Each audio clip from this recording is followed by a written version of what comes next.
नमस्कार, राधे राधे, जय श्री राम, सभी को प्रणाम।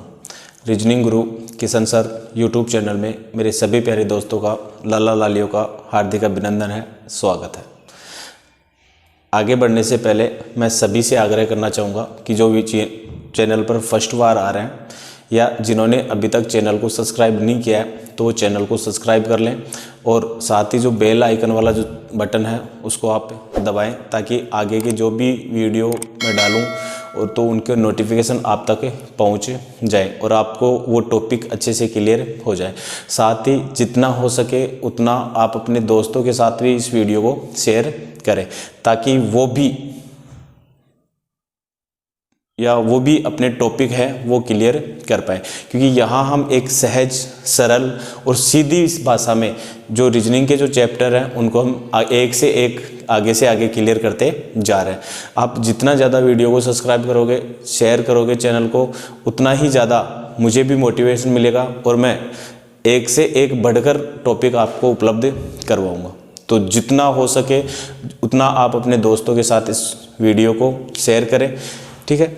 टॉपिक आप अपना ऐसा टॉपिक होगा जिनसे हम सुबह से लेकर शाम तक घर वालों से, आस पड़ोस वालों से हमेशा सुनते ही सुनते आए हैं और ऐसा लगता है कि यार ये चीज़ लोग हमें क्यों बोलते हैं, ठीक है। लेकिन वही लोग या वही संबंध जो अपने को अच्छे नहीं लगते कभी कभार, हालांकि वैसे सब संबंध अच्छे होते हैं लेकिन कभी कभार हमें अच्छे नहीं लगते जब वो हमें पढ़ने के लिए बोलते हैं या किसी खेलने से टोकते हैं या किसी भी अपनी मनमर्जी करने से टोकते हैं, तो उस समय वो चीज़ें हमें बुरी लगती हैं। लेकिन वही रिलेशन जो हमें कभी बुरे लगते हैं वो आज आपको यहाँ नंबर दिलाएंगे। मतलब हम आज बात करने वाले हैं एक सामाजिकता से जुड़ा हुआ टॉपिक और वो टॉपिक है अपना रक्त संबंध।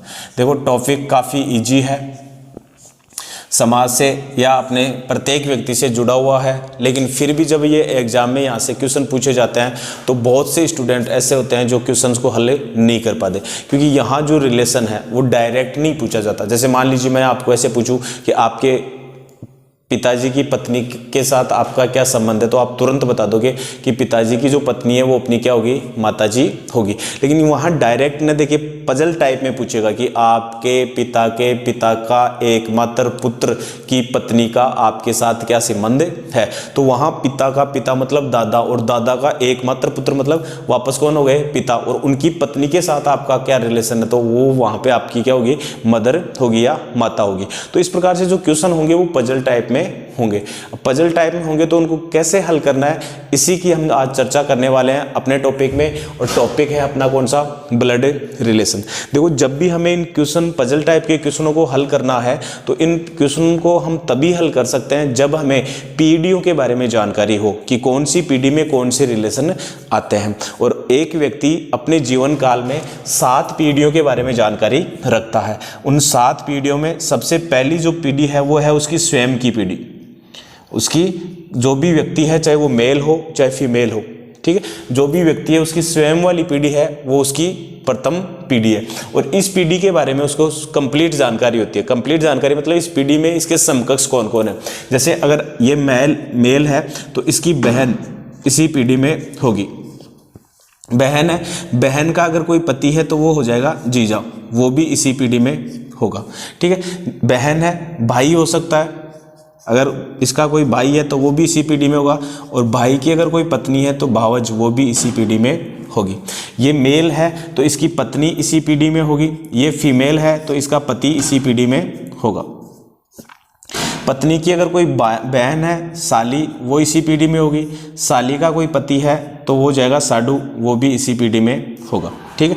पति का कोई अगर भाई है तो देवर, वो भी इसी पीढ़ी में होगा। उसकी अगर कोई पत्नी है तो देवरानी, वो भी इसी पीढ़ी में होगी। तो भाई बंधु हो गए, भाई हो गया, बहन हो गया, बहन का पति जीजा हो गया, भाई हो गया, भावज, भाभी हो गई। इधर पत्नी है, पत्नी का अगर पति है तो वो इस पीढ़ी में होगा। साली है, साली का पति साडू, देवर, देवरानी, ये सब आपके समकक्ष या अपने समकक्ष पीढ़ी में होते हैं, ठीक है। अब इससे ऊपर वाली पीढ़ी की, अगर हम ऊपर वाली प्रथम पीढ़ी की बात करें, देखो इसमें और कौन कौन रह गया, आप चेक करना चाहो तो देखो स्वयं हो गया, हाँ, जैसे मान लीजिए साली हो गया, अगर यहाँ साला हो सकता है, पत्नी का जो भाई है वो क्या कहलाएगा, साला, और साला की जो पत्नी होगी वो होगी सलज, वो भी इसी पीढ़ी में होगी। ननद होगी, नंदोई होगा, तो वो सारे इसी पीढ़ी में होंगे। अब इससे ऊपर वाली पीढ़ी की अगर हम बात करें,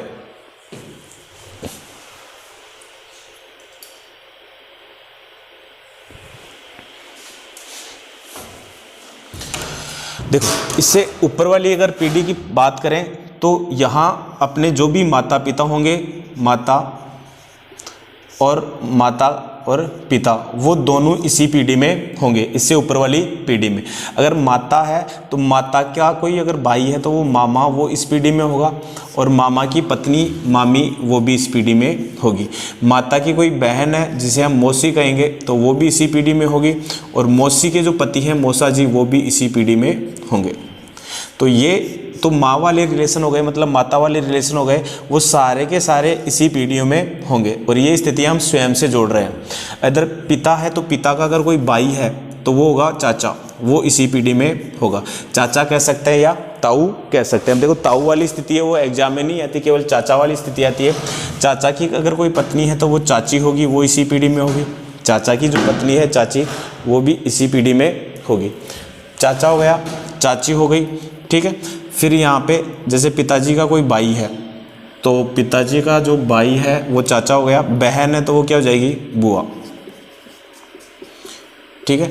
और बुआ का जो पति है वो क्या होगा, फूफा जी, वो भी इसी पीढ़ी में होगा। इससे अगर ऊपर वाली पीढ़ी की, इससे ऊपर वाली पीढ़ी की बात करें तो पिताजी के जो पिता होंगे वो कौन होंगे, दादा, वो इसी पीढ़ी में होंगे। और दादा की जो पत्नी है वो दादी, वो भी इसी पीढ़ी में होगी। इधर अगर माता जी का रिलेशन है तो माता की माता है वो होगी नानी, वो इस पीढ़ी में होगी। और यहाँ नानी का जो पति है वो नाना, वो भी इसी पीढ़ी में होगा। तो ये चार व्यक्ति इससे ऊपर वाली पीढ़ी में आएंगे।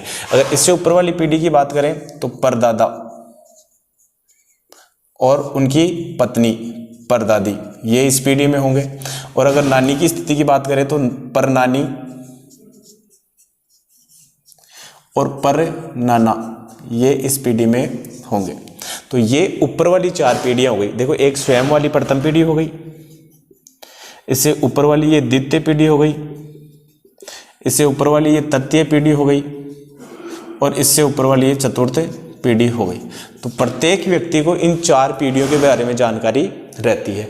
अब अगर हम इससे नीचे वाली पीढ़ियों की बात करें, जैसे ये प्रथम है तो नीचे वाली द्वितीय जो पीढ़ी है उसमें देखो इनकी जो भी संतानें हैं उनके बारे में इनको जानकारी होगी। जैसे स्वयं की स्थिति हो गई, इसका अगर कोई पुत्र है तो बेटा या पुत्र इस पीढ़ी में होगा, और अगर इसकी कोई पुत्री है तो वो इस पीढ़ी में होगी, पुत्री या पुत्र नीचे वाली पीढ़ी में होंगे।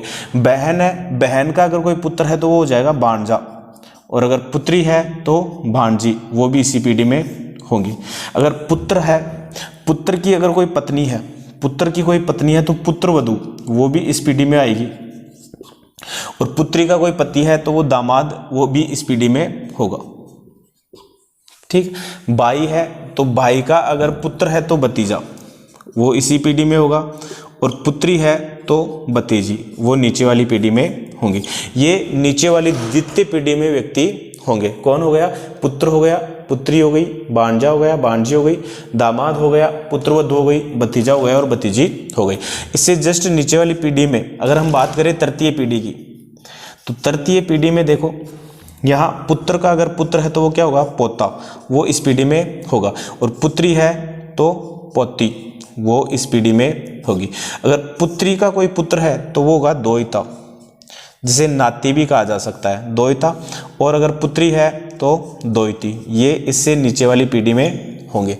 और नीचे वाली जो चौथी पीढ़ी है, चतुर्थ पीढ़ी, ठीक है, उसमें पोता का जो पोता है या परपोता कहेंगे पुत्र को, और पुत्री है तो पर पोती, ठीक है। पोती है तो उसका पुत्र है तो पर नवासा कहलाएगा, और ये कहलाएगी पर, पुत्री है तो पर नवासी। ये नीचे वाली चार पीढ़ियां हो गई। देखो एक ये स्वयं वाली पीढ़ी कॉमन है, 3 ऊपर की और 3 नीचे की। प्रत्येक व्यक्ति अपने जीवन काल में इन 7 पीढ़ियों के बारे में जानकारी रखता है, जिसमें स्वयं वाली पीढ़ी में उसका पति, पत्नी, साली, साडू, देवर, देवरानी, साला, सलेज, बहन, जीजा, भाई, बावज सब आ जाते हैं। ऊपर वाली पीढ़ी में माता, पिता, चाचा, चाची, बुआ, फूफा, इधर मामा, मामी, मौसा जी, मौसी जी ये आ जाते हैं। इससे ऊपर वाली पीढ़ी में दादा, दादी, नाना, नानी ये आ जाते हैं। इससे ऊपर वाली पीढ़ी में परदादा, परदादी, परनाना, परनानी ये स्थितियाँ आ जाती हैं। नीचे वाली पीढ़ी में पुत्र, पुत्री, भांजा, भांजी और दामाद, पुत्र वधू, भतीजा और भतीजी आ जाती हैं। इससे नीचे वाली पीढ़ी में पोता, पोती, दोहिता और दोहिती आ जाती हैं। इससे नीचे वाली पीढ़ी में परपोता, परपोती, परनवासा और परनानी ये स्थितियाँ आ जाती हैं। तो ये पीढ़ियों के बारे में आपको जानकारी होनी चाहिए। बहुत बार इस प्रकार से स्थितियाँ देगा, डायग्राम में देगा या क्वेश्चन देगा, तो वहाँ अगर आप डायग्राम के अकॉर्डिंग क्वेश्चनों को हल करोगे, इन रिलेशनों के बारे में आपको जानकारी है, तो आप क्वेश्चन को ईजी वे में हल कर सकते हैं। दूसरी चीज़, यहाँ इस टॉपिक में हम केवल एंड केवल रक्त संबंधों का अध्ययन करेंगे। यहाँ समाज के जो भी रिलेशन हैं उन रिलेशंस के बारे में हमें कोई जानकारी नहीं रखनी है। समाज के जो भी भाई बंधु उनके बारे में कोई जानकारी नहीं रखनी है। केवल हम टॉपिक में बात करेंगे। टॉपिक में क्वेश्चन जो पूछे जाएंगे वो केवल एंड केवल ब्लड रिलेशन या रक्त संबंध पर आधारित होंगे। अब यहाँ हम थोड़ा सा इनका अंग्रेजी जो शब्दावली है उसका भी अध्ययन कर लेते हैं, क्योंकि बहुत बार आजकल जो एग्जाम में जो ट्रेंड बना हुआ है वो हिंदी शब्दावली या हिंदी संबंध न देकर अंग्रेजी शब्दावली के एक संबंध ज़्यादा डालता है। और कुछ अंग्रेजी शब्द ऐसे हैं जिनके अनेक हिंदी अर्थ भी निकलते हैं। तो थोड़ा सा हिंदी के साथ साथ अपने को इनकी अंग्रेजी जो शब्दावली है वो भी देख लेनी चाहिए। तो देखो यहाँ बहन के लिए अंग्रेजी जो शब्द है वो कौन सा होगा? सिस्टर होगा। जीजा के लिए कौन सा होगा? वो होगा brother in law, brother in law. भाई के लिए क्या होगा? ब्रदर। भावज, भाभी के लिए क्या होगा? Sister in law. ठीक है। इधर पत्नी के लिए क्या होगा? सबको पता है वाइफ।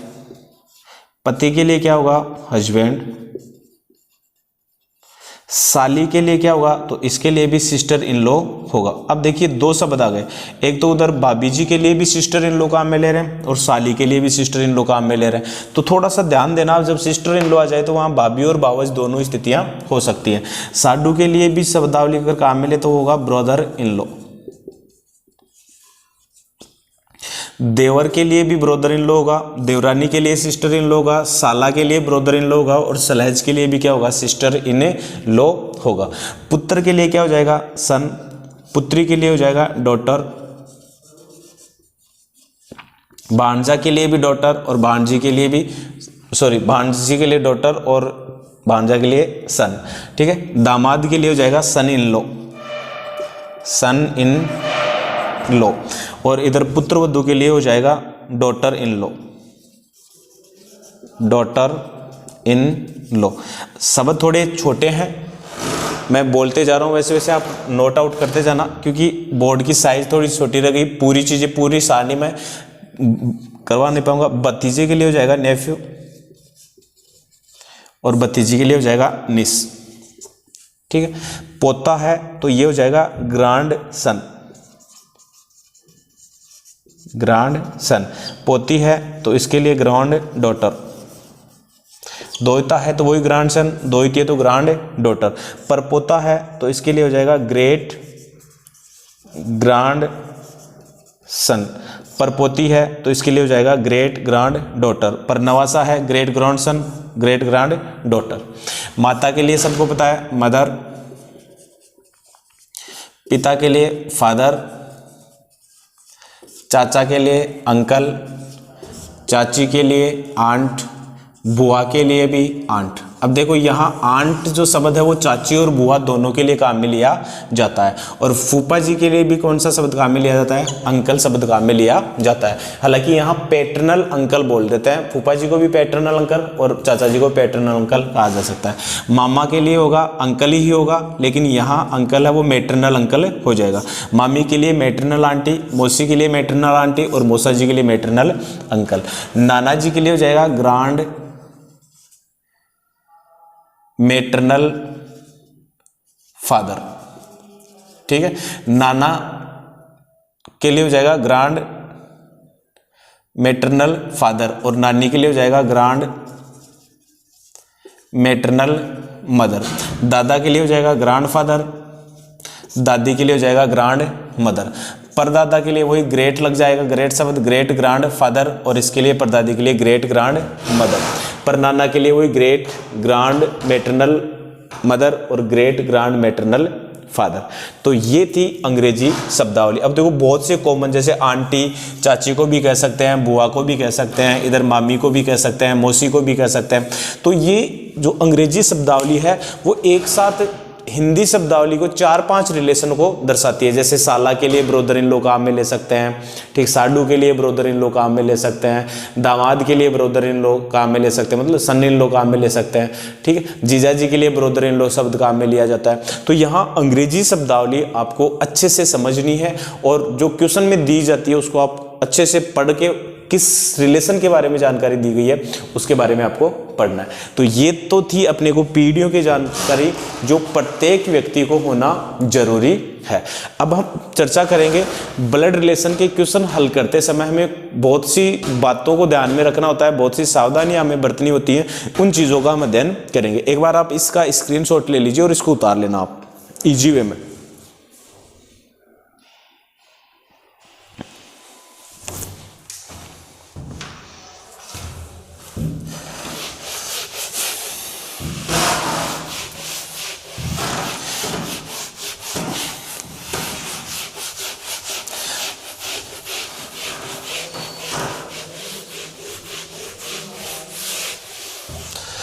अब देखो जो क्वेश्चंस आपको दिए जाएंगे उन क्वेश्चंस में छोटी छोटी बातें जो बड़ी काम की हैं उनको आपको ध्यान में रखना है।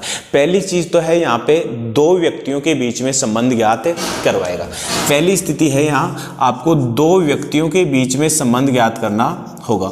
दो व्यक्तियों के बीच का संबंध। अब यहाँ अगर व्यक्ति दो हैं तो दोनों व्यक्तियों के बीच का अगर जो संबंध है तो संबंध भी यहाँ पे कितने होंगे, दो ही होंगे। कैसे होंगे, जैसे देखिए राम श्याम का पुत्र है, व्यक्ति कितने, दो, संबंध भी कितने, दो, राम है और श्याम है। अब यहाँ दे तो रहा है पुत्र है एक, लेकिन अगर एक पुत्र है तो दूसरा क्या हो गया, पिता हो गया। तो यहाँ एक पुत्र है तो दूसरा पिता हो गया, तो पिता ऊपर वाली पीढ़ी में आएंगे। तो राम है वो श्याम का पुत्र है, तो राम तो नीचे और ऊपर वाली पीढ़ी में कौन आ गया, श्याम। तो श्याम का पुत्र हो गया कौन, राम। तो ये इसके क्या हो गए, पिता हो गए। तो श्याम पिता हो गया और राम हो गया पुत्र। तो दो व्यक्ति और दो ही संबंध, पिता और पुत्र का संबंध हो गया। अब क्वेश्चन यहाँ से क्या पूछा जाएगा, ये स्थिति दे दी। क्वेश्चन यहाँ पे से पूछा जा सकता है कि जैसे राम का श्याम से क्या संबंध है, तो राम का श्याम से क्या संबंध है, पुत्र का। अगर ऐसे पूछ रहा है श्याम का राम से क्या संबंध है, तो आंसर क्या होगा, पिता होगा। मतलब जिसके आगे का लगा हुआ है। जैसे मैं दो क्वेश्चन लिख रहा हूं, राम का श्याम से क्या संबंध है, ये पूछा जा सकता है, या इसे ऐसे भी पूछा जा सकता है, श्याम का राम से क्या संबंध है, ये भी पूछा जा सकता है। तो अब देखिए यहाँ का किसके आगे लगा हुआ है, राम के आगे। तो राम वाला रिलेशन आपको बताना है, राम हो गया पुत्र। तो यहाँ क्वेश्चन का आंसर होगा क्या, पुत्र। यहाँ का है वो श्याम के आगे लगा हुआ है, तो श्याम कौन है, पिता। तो इस क्वेश्चन का राइट आंसर होगा क्या, पिता। तो इस प्रकार से ये क्वेश्चन पूछा जाएगा। तो दो व्यक्तियों के बीच में जो संबंध पूछ रहा है आपको अच्छे से देखना है, क्योंकि दो व्यक्ति होंगे, दोनों के बीच में दो संबंध होंगे। पूछा किसका है, जिसके आगे का लगा हुआ है उसका आपको बताना है। इसी क्वेश्चन को ऐसे न पूछ के इसी क्वेश्चन को वो थोड़ा सा घुमा के ऐसे भी पूछ सकता है। क्वेश्चन इसी क्वेश्चन में राम श्याम से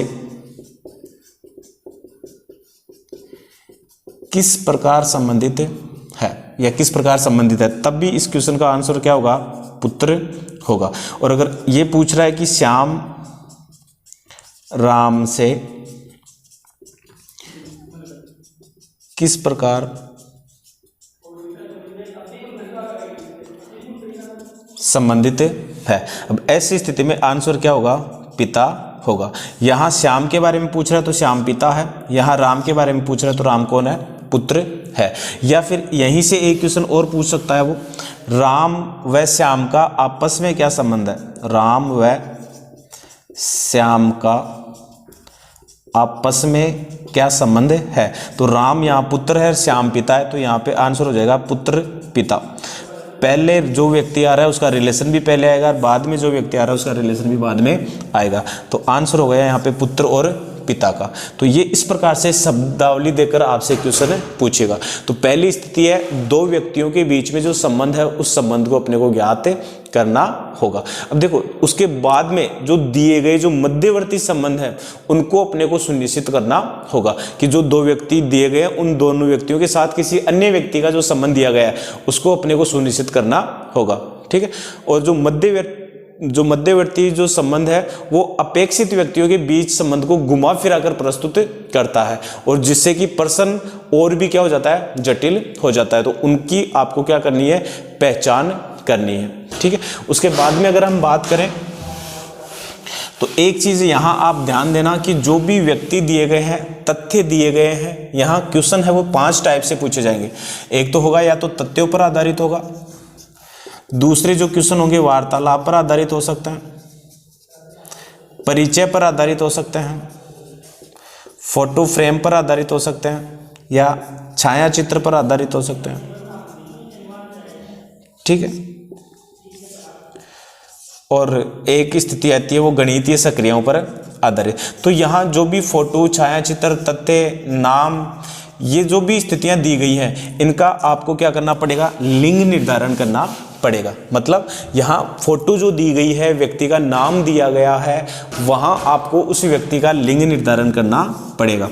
और लिंग निर्धारण करने के लिए आप जो पुरुष है उसको आप प्लस के द्वारा दर्शा सकते हो और जो महिला है उसको आप माइनस के द्वारा दर्शा सकते हो।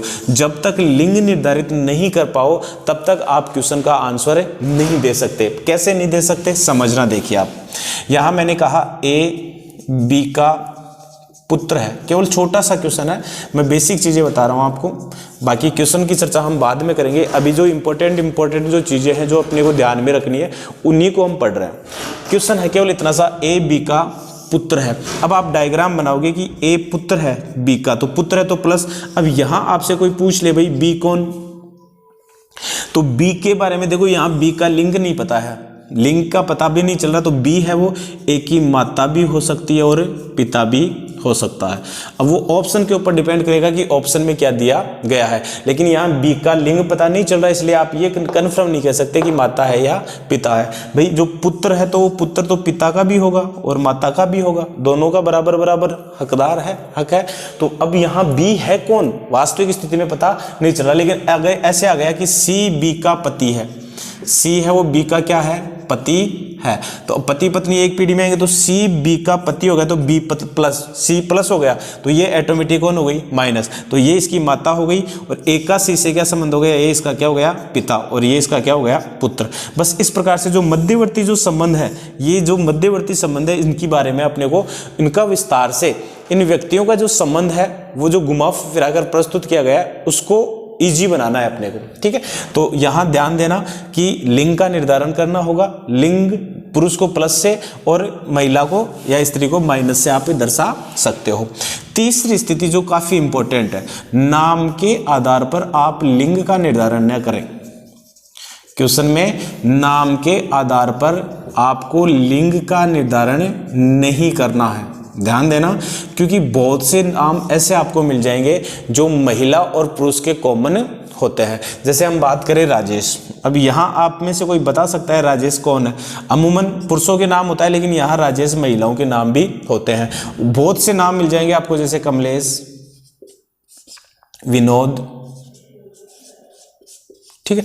तो बहुत से ऐसे नाम हैं जो महिलाओं के भी होते हैं और पुरुषों के भी होते हैं। चलो ये तो अपने भारतीय नाम है, इसलिए हम थोड़ा सा बहुत अंदाजा लगा सकते हैं कि नाम से हम लिंग का निर्धारण कर सकते हैं। लेकिन यहाँ बाहर से जैसे विदेशी नाम आपके सामने रख दिए, यहाँ मैंने लिख दिया टॉम, जेरी। अब कोई इस नाम के आधार पर बता सकता है क्या कि ये पुरुष है या महिला है? नहीं बता सकते। तो जब तक क्वेश्चन की लैंग्वेज से आपको पता नहीं चल जाता कि जिस व्यक्ति की बात कर रहा है उसका लिंग क्या है, तब तक आप लिंग का निर्धारण न करें। तो नाम के आधार पर आपको लिंग का निर्धारण नहीं करना। फिर इसके बाद में अगली जो शब्दावली आती है वो आती है सहोदर। सहोदर शब्द से यहाँ आपको सगा भाई से लेना है, तो जो भी रिलेशन में जो भाई है वो होगा क्या, यहाँ पे सहोदर होगा। फिर इसके बाद में देखिए एक शब्दावली आती है, 5वीं जो शब्दावली है वो है एकमात्र। ये शब्द है बहुत से शब्दों के पहले लगता है, जैसे एकमात्र संतान, एकमात्र पुत्र, एकमात्र पुत्री, एकमात्र बहन,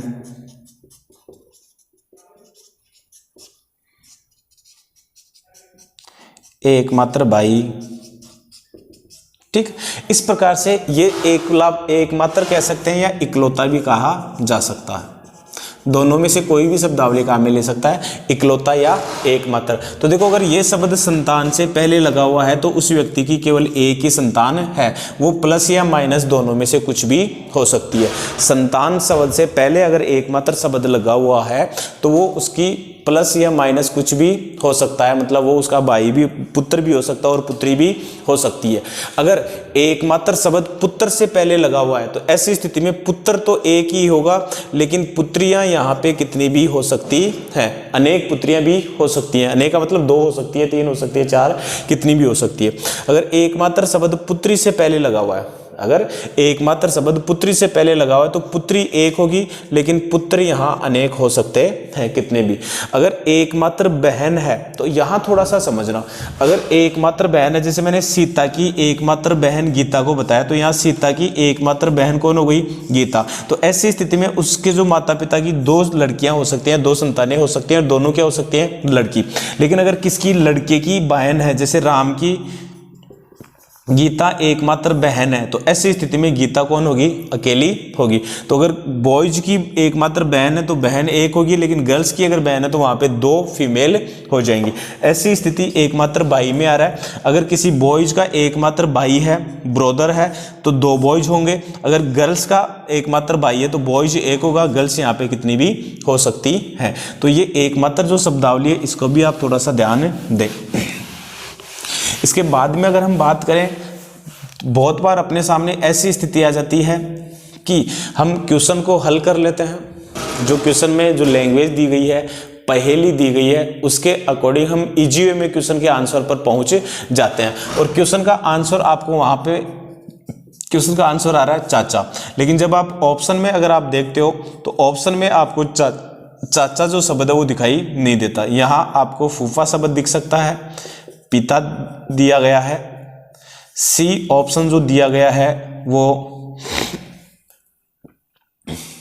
जीजा जी दिया गया है, और डी ऑप्शन है वो भाई दिया गया है। ठीक है, अब ऐसी स्थिति में आपके आंसर आ रहा है चाचा, लेकिन यहाँ फूफा दिया गया है, पिता दिया गया है, जीजा दिया गया है और भाई दिया गया है। तो आपके दिमाग में एक भ्रांति आती है कि यार क्वेश्चन क्या है, गलत है, और आप उसको छोड़ के आ जाते हो। नहीं, ये क्वेश्चन बिल्कुल सही है अपनी जगह। क्वेश्चन कभी भी एग्जाम में गलत नहीं होता। एग्जामिनर एक बार नहीं 10 बार पेपर चेक करके डालता है, फिर भी बाय द वे प्रिंटिंग की वजह से अगर कुछ हो जाता है तो वो हो जाता है। देखिए यहाँ चाचा शब्द के लिए क्या काम में लेंगे।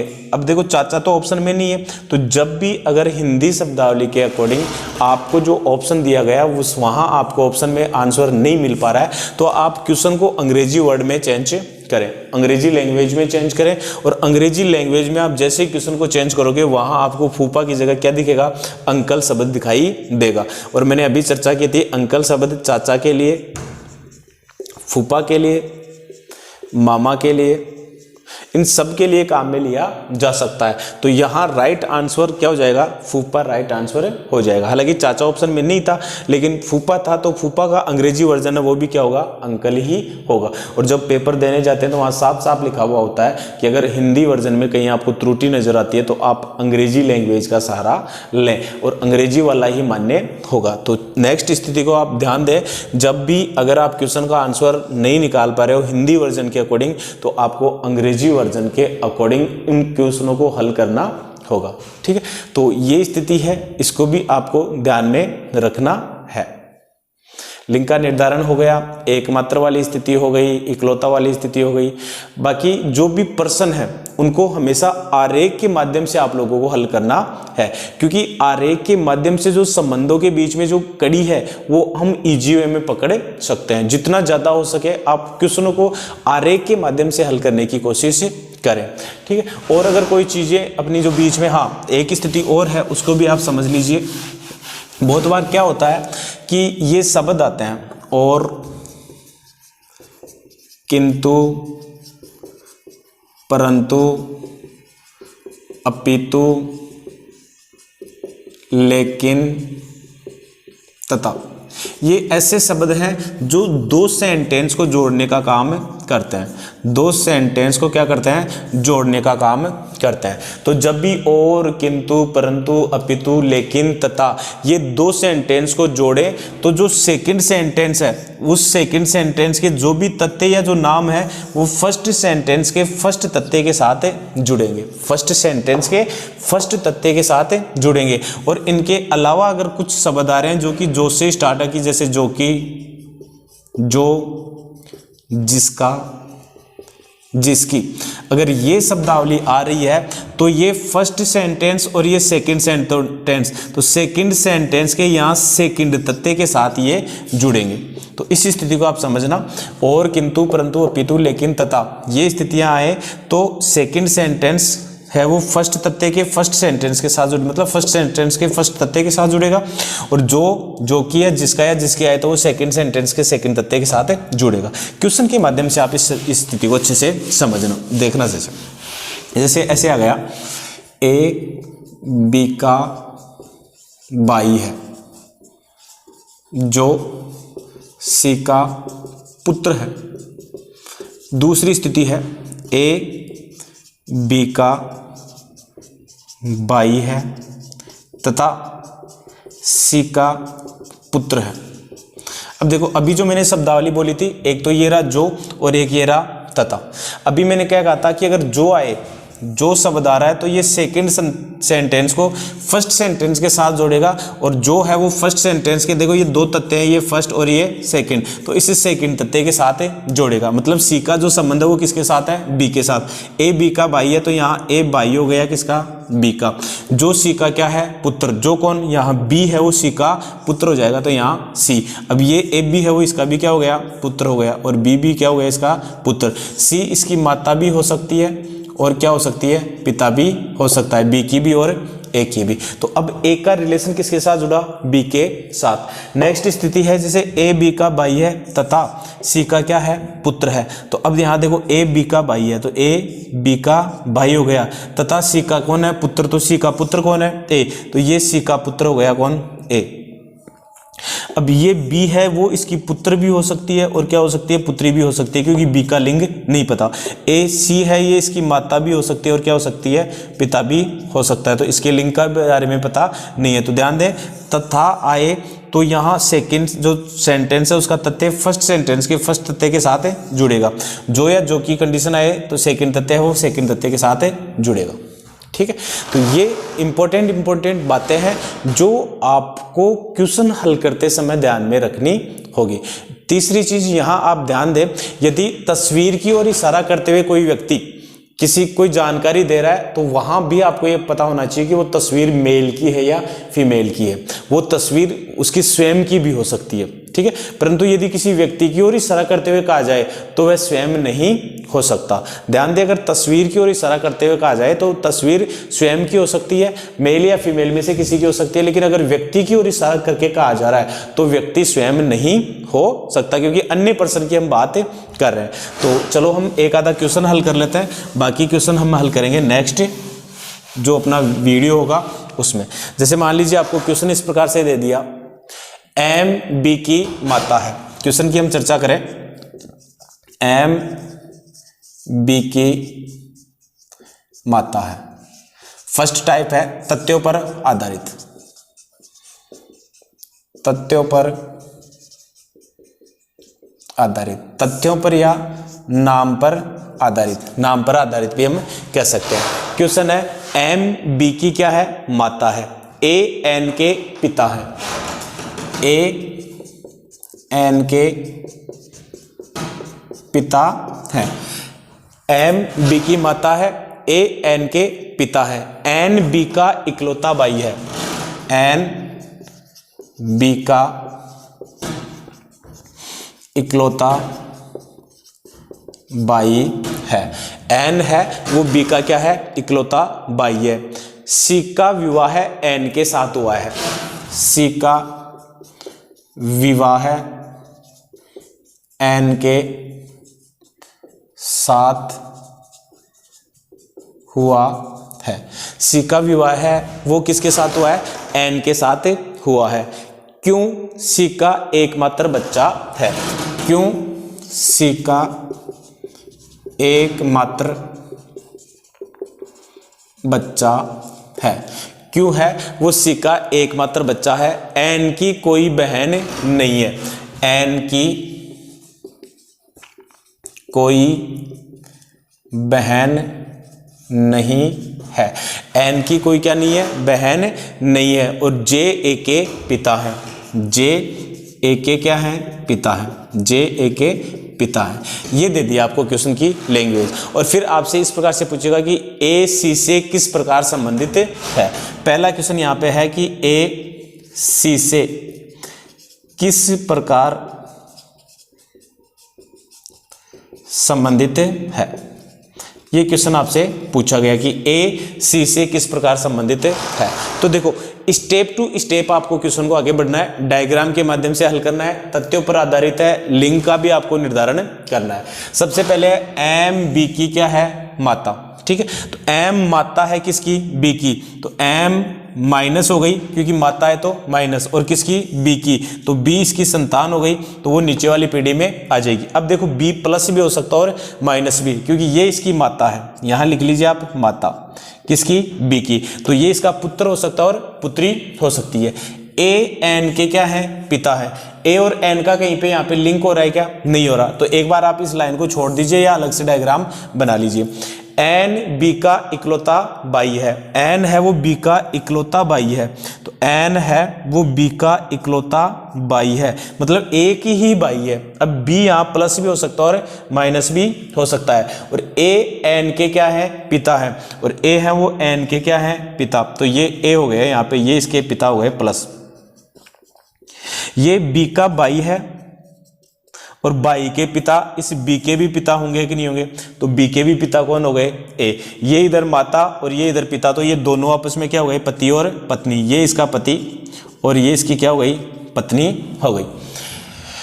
एन बी का इकलौता भाई है। सी का विवाह एन के साथ हुआ है, और सी का विवाह एन के साथ हुआ है। तो सी का विवाह एन के साथ हुआ है, एन प्लस है तो सी क्या हो गई? माइनस। ये इसकी पत्नी और ये इसका क्या हो गया? पति हो गया। क्यों? सी का एकमात्र बच्चा है। और क्यों है वो सी का एकमात्र बच्चा है? तो अब बच्चा है तो यहाँ प्लस या माइनस कुछ भी हो सकता है। सी का बच्चा है तो वो एन का भी क्या हो गया? बच्चा हो गया। तो एन इसके क्या हो गए? पिता। सी इसकी क्या हो गई? माता। किसकी? क्योंकि एन की कोई बहन नहीं है। अब देखो एन की कोई बहन नहीं है तो ये बी कौन हो गया? प्लस हो गया, क्योंकि इसकी बहन तो है नहीं, तो ये बाई हो गया। ठीक है, और एन बी का इकलौता भाई है। तो अभी मैंने कहा था पुरुष का भी पुरुष होगा, भाई हो सकता है, बहन भी हो सकती है। एन की कोई बहन नहीं है। जे ए के पिता है, और जे है वो ए के क्या है? पिता। ये रहा ए के पिता कौन हो गए? जे। ये जे ए के पिता हो गए। तो एन के ये क्या हो गए? दादा। एन के क्या हो गए? दादा हो गए। इसके ये क्या हो गए? ससुर। इसके क्या हो गए? ससुर। इस बी के भी क्या हो गए? दादा। बी के भी क्या हो गए भाई? दादा हो गए। इस सी के क्या हो गए? दादेर सास। इसका क्या हो गया? ये परदादा। ये इसका क्या हो जाएगा? पर पोता। तो इस प्रकार से आपको ये जो जाल दिया गया है इसको पहचानना है। अब आपको पूछा है कि ए सी से किस प्रकार संबंधित है। देखो ए तो ये रहा, ठीक है, ये रहा सी। ए सी से किस प्रकार संबंधित है? ए और सी का आपस में क्या संबंध है? देखो सी का पति, एन और पति का पिता, मतलब सी का ये क्या हो गया? ससुर। तो ए सी से किस प्रकार संबंधित है? तो राइट आंसर क्या हो जाएगा यहाँ पे? ससुर हो जाएगा। राइट आंसर क्या हो जाएगा? ससुर हो जाएगा। दूसरा क्वेश्चन पूछा था, यदि ए का कोई पोता नहीं है। यदि ए का कोई पोता नहीं है, देखो ये ए का कोई पोता नहीं है। तो क्यों है? बच्चा था, पोता भी हो सकती है और पोती भी। तब क्यों बी से किस प्रकार संबंधित है? तब क्यों बी से किस प्रकार संबंधित है? तो ये रहा बी। तो ये क्यों है वो बी से किस प्रकार संबंधित हो जाएगा? ये पोता नहीं है तो ये क्या हो गई? पोती। तो यहाँ बी की क्या हो जाएगी? ये भतीजी हो जाएगी। बी की क्या हो जाएगी भाई? ये भतीजी या भांजी हो जाएगी। ठीक है, तो यहाँ पे आंसर, इस क्वेश्चन का आंसर क्या हो जाएगा? भतीजी हो जाएगी। क्यों? क्योंकि क्यों यहाँ पे बच्चा है, क्यों का लिंक क्या हो गया? माइनस हो गया। एक क्वेश्चन और करते हैं इसी प्रकार का, तथ्यों पर आधारित ही है।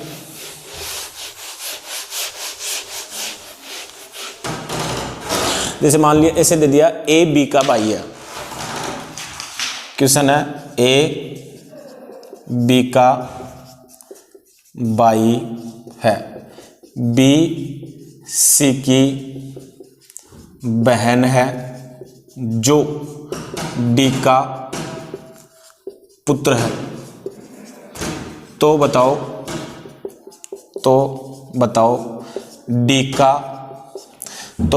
का ए से क्या संबंध होगा। तो बताओ डी का ए से क्या संबंध होगा। इस प्रकार का क्वेश्चन आपसे पूछा जा सकता है। ए बी का क्या है, भाई। तो यहां देखिए ए है वो भाई है किसका, बी का। ए भाई हो गया किसका, बी का। तो बी कौन, इसकी बहन भी हो सकती है और भाई भी हो सकता है। बी सी की क्या है, बहन, और बी है वो सी की बहन है, तो ये सी आ गया इस पीढ़ी में। अब सी कौन, सी इसका भाई भी हो सकता है और बहन भी हो सकती है, ए की भी। जो डी का क्या है, पुत्र। बी सी की बहन है, जो डी का क्या है, पुत्र। ये डी का पुत्र कौन है, सी। तो सी प्लस हो गया और ये डी का पुत्र है। तो अब डी कौन, माता या पिता, ठीक है। अब ये इसकी भी माता हो सकती है, पिता हो सकते हैं। तो बताओ डी का ए से क्या संबंध है, किसका, इस डी का बताना है ए के साथ संबंध। तो ये इसकी माता हो सकती है या क्या हो सकता है, पिता हो सकता है, क्योंकि डी का लिंग पता नहीं है। तो आपके क्वेश्चन का राइट आंसर हो जाएगा माता या पिता, ठीक है। तो ये था अपना, आज हमने बेसिक पढ़ा, पीडीओ के बारे में जानकारी ली, क्वेश्चन हल करते समय जो छोटी छोटी बातें आपको याद रखनी है उनके बारे में पढ़ा। एक दो क्वेश्चन हमने और पढ़े, बाकी हम बात करेंगे जो क्वेश्चन हैं तस्वीर पर आधारित, छायाचित्र पर आधारित, वार्तालाप पर आधारित, गणितीय सक्रियाओं पर आधारित, उनकी हम चर्चा करेंगे नेक्स्ट वीडियो में। लेकिन मैं एक बार फिर आपको याद दिला दूं, आपको वीडियो को जितना ज़्यादा हो सके ज़्यादा से ज़्यादा शेयर करना है दोस्तों के बीच में, ठीक है। तब तक मिलते हैं कल नेक्स्ट वीडियो में, जिसमें केवल एंड केवल क्वेश्चनों का हम अध्ययन करेंगे। तब तक के लिए सभी को धन्यवाद। जय हिंद, जय भारत।